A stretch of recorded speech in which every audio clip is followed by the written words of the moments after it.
Hi, everyone. I would like to go over Module 5, discussion question. I read through all of your work, and because this is an introductory material into what's coming next, there was a lot of confusion, and that's to be expected. So I just wanted to let you know, don't feel too bad if you were confused about how to do some things. I kind of expected that, and I just wanted you to engage in the problem and do the best you could with it and figure out what was going on, read each other's work, and reply to that and learn from each other. One thing I would like to say about the discussion post, y'all are doing a really great job. I would just say that if you know somebody has something wrong, or you're very sure somebody has something wrong, you can go ahead and tell them, help them out, tell them in a nice way, but don't just say great work when you know that the work they have there isn't quite correct. So anyway, we have this situation set up where we have this article I read that claimed that according to the growth patterns from 2010 to 2017, the US sales for In-N-Out Burger will exceed sales for McDonald's by the year 21-25. So I actually read this in a business magazine. So I thought to myself, well, that's a pretty bold claim. And I really can't believe that.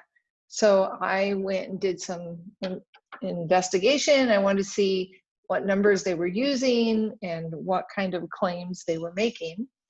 And so the first thing I found out was that they said that US sales of McDonald's increased by approximately $0.558 billion each year.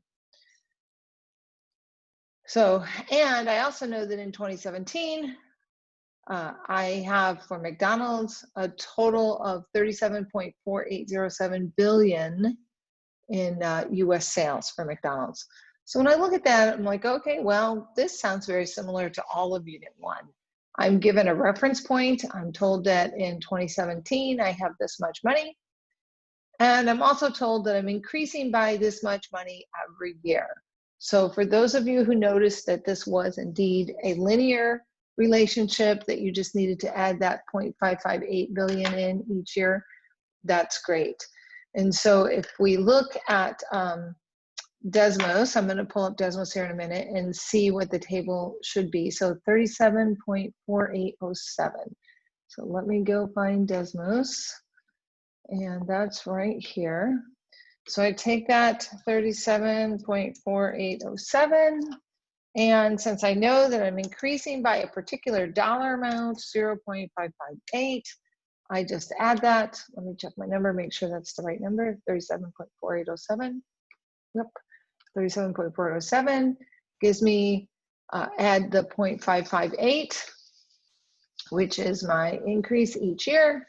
And I end up with 38.0387 for year 8. So in 2018, according to this model, McDonald's would have had total sales of 38.0387 billion each year.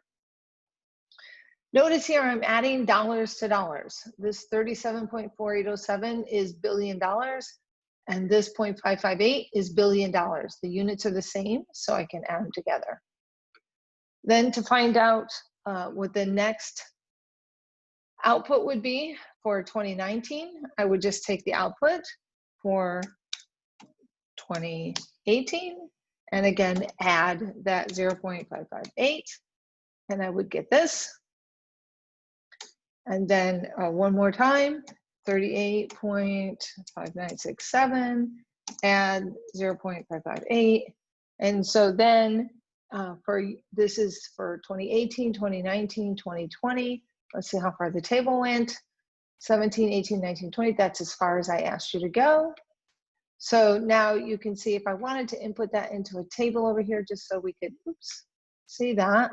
I'm going to go ahead and put a table in here, and I have 37.4807. Then I have 8, 9, 10, and that's 38.0387 and 38.5967 and 39.1547. So now this is the table that matches the table for the discussion board. Now, the part 3 of this discussion post asks you to find what is the rate of change of this data. And rate of change is always defined as the change in the outputs over the change in the inputs. So in order to find the rate of change, I take this 38.0387, I subtract from that 37.4807, that's my change in my outputs, and I divide that by the change in my inputs, which is 8 minus 7, which a lot of you noticed that the input was increasing by 1 year, every 1 year. That made this problem a little bit more easy to work with, because since my inputs were increasing by 1, I only needed to figure out what my output would be for that 1 year increase. And in the McDonald's case, you were told that your increase would be the 0.558 billion. And sure enough, I'm finding here that my rate of change between year 8 and year 7, or between 2018 and 2017, is 0.558.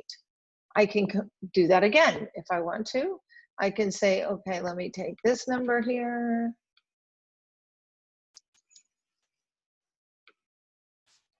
And I'm going to subtract from that the 38.0387. And you're noticing that, of course, you're getting the 0.558 because that's what we added on. That's what we just did. So I would expect to get that 0.558. And if I did that again for the next set of outputs here, I'll just do it. And I subtract the output that came before that. So I take the change in my outputs, divide that by the change in my inputs. And again, of course, I get this 0.558. And so I see that my rate of change is a constant rate of change. And that's because I'm adding that same exact amount on. And so therefore, this function for the McDonald's growth is being represented by a linear function because I have a constant rate of change. When I find the change in the outputs over the change in the inputs, no matter where I do that on my table, I always get this 0.558, which means I have a constant rate of change. Okay, that takes care of the first table. It takes care of question 2 and question 3 for that McDonald's table. Let's now go on and look at the In-N-Out Burger sales. So McDonald's sales was all linear. That was all review of everything we had just covered in Unit 1. You know, In-N-Out Burger is a little different. It's not the same as what we covered in Unit 1. So, but let's see what is going on here. And so we find out that between 2010 and 2017, the US sales of In-N-Out Burger increased by approximately 4.83% each year. And we know that in 2017, In-N-Out Burger had $0.6478 billion in sales. Well, first of all, I can't just add the 4.83% to the 0.6478 because those are different units. This is in billions of dollars. This is a percentage. I can't just add a percentage to a dollar amount. It's meaningless. The only thing I can add to a dollar amount is another dollar amount. But I can find out what is 4.83% of 0.6478. And so let me go over here. I'm going to clear out this information, get a new graph. And I am going to put my table in here just so I have a place to record stuff.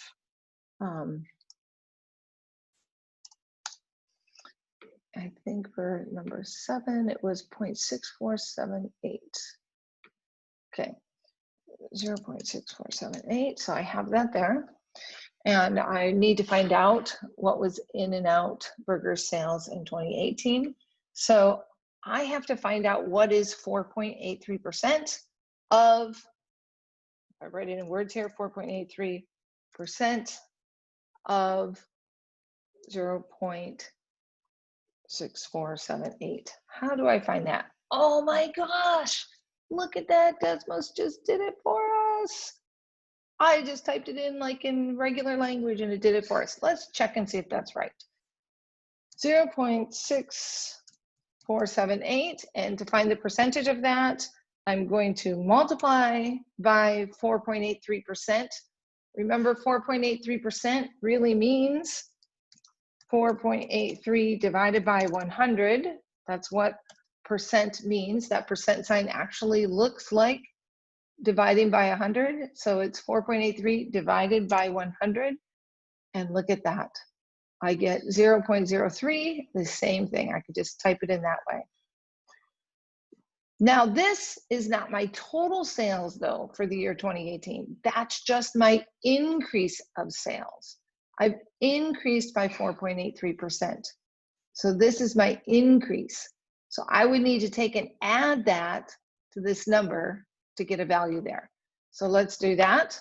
I take 0.6478 and I add that to the I'm going to type it in like this. I'm going to add that to the 4.83% of, I love the way they do that, 0.6478.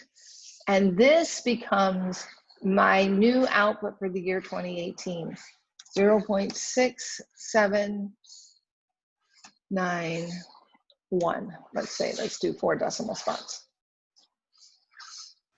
So you see what I did there? I started with this much, and then I added to that 4.83% of that much.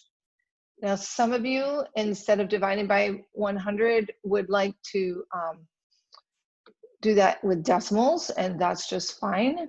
So this is 0.46478 multiplied by 4.83 divided by 100 is 0.0483. If you did it that way, that's fine too. But then notice that just represents my increase. It does not represent my new output. So I had to take my current output and add that to the increased amount to get my new output. All right, so we just found one output. Let's go find the next one now. So the next one is, okay, well, now again, I have to add 4.83%, but I'm not adding this 0.03128874 because that's 4.83% of this 6478 value. It's not 4.83% of this new output. So every year I'm going to have to find out what is my increase. So I'm going to take again this 0.6791 and I'm going to multiply that by 0.0483 to get my new increase. That's just my increase.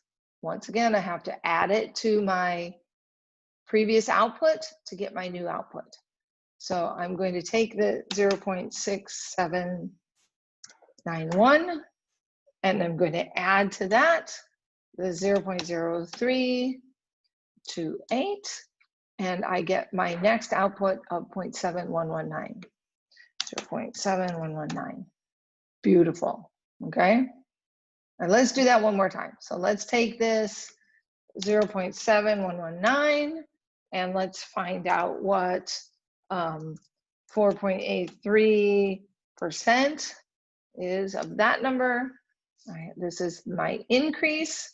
So I'm going to take that 0.7119, my previous output, add that to 4.83% of itself, 0.344, looks like, because I'm rounding correctly. And I get this 0.7463. So I'm going to fill that in. 7463. All right, so these are my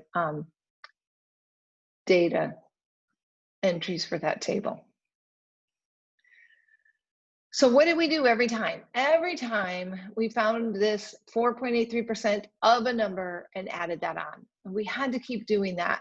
And a couple of you posted I don't know how to make a formula for something that's recursive, something that relies on the value of the term before that. And yeah, that's really hard to do, but I'm going to kind of jump ahead here. Noah, I think it was Noah, was the one person who realized how to do this instead of in 2 steps, instead of finding out the 4.83% and then adding that on.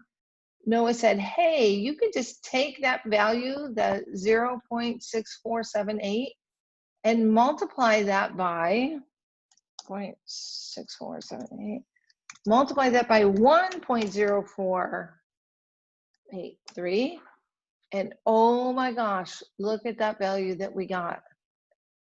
We got the exact same value. And then somebody challenged Noah on that and said, but where'd the 1 come from? Because 4.83%, when you change it to a decimal, is 0.0483.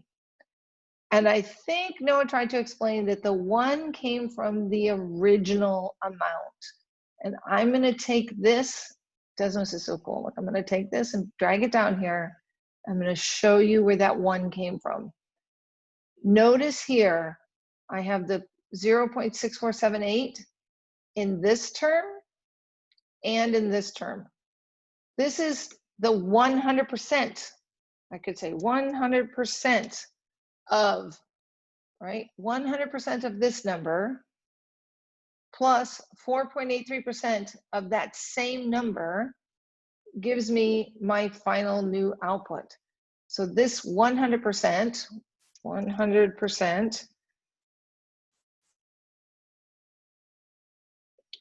plus the 4.83% is 104.83. When I change that to a percent, 104.83 divided by 100 to change it into a decimal, because this is representing the percent, and this is the decimal form of that percent, is 1.0483. So we could just take this 1.0483 and multiply it by our initial starting value, and we get our output for the next year. So this is the output in the year 2017. This one here is the output in the year 2018. So now we have a single step process in order to do that.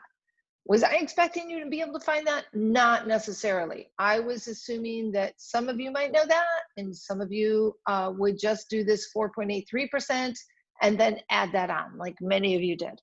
So that's good. But in order to be able to build a formula, which is something we're going to be doing in the next unit, we needed a one-step process in order to be able to do that. So just in summary, you can make it a 2-step process. You can find your percentage increase and add that to your original whole amount. Or you can take the 100% plus the increased percent, add those together, and multiply by that to find the 104.83%. All right, we still need to look at problem number 3 though. Problem number 3 asked you to look at the rate of change.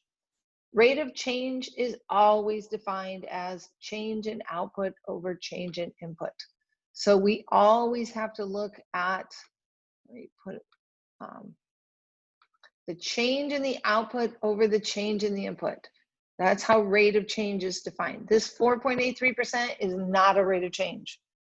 That's a growth rate, but it's not a rate of change. Rate of change literally means the rate, which is a ratio written as a fraction, of the changes, of the change in the output divided by the change in the input. So here I'll take this 0.6791 and subtract from that the 0.6478, and that's my change in my output. I divide that by the change in my input, which is just 8 minus 7, which is 1, and I get that for the rate of change between the year 2017 and the year 2018. Let's look and see what the rate of change is between the year 2018 and the year 2019. So again, I'll start with my change in my outputs. 0.7119 minus 0.6791. That's the change in my output. I divide that by the change in my input, and I get a rate of change between year 8 and year 9. And somebody pointed out that this is the average rate of change. And you're exactly right. It's the average rate of change between those 2 years. Okay, so then let's do one more. And here we say 0.7463 minus 0.7119. This is the change in my output. Divide that by the change in my input, and I get 0.0344. Okay, so we see here, if we're looking at the rate of change, the rate of change is this value, then this value, and then this value. So what can we say about the rate of change? Well, one thing we can say for sure is it's not constant, right? So we do not have a linear function here. We are not adding the exact same amount on each year as the years go by. What are we adding on? We're adding on a larger value each time as the years go by.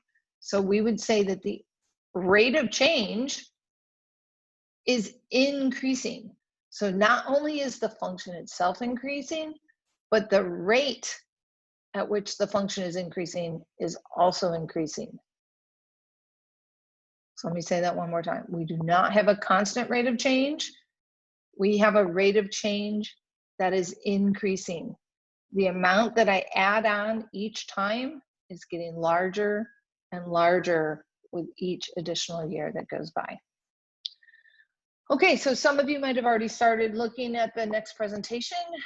There's continuation of this in the next presentation, which probably says it a little more clearly than what I'm explaining here.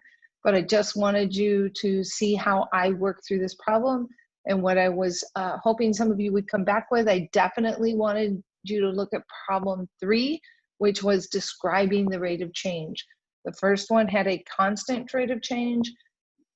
McDonald's, In-N-Out Burger, we're looking at an increasing rate of change. All right, if you have any questions, let me know, and I will talk to you later. Thanks.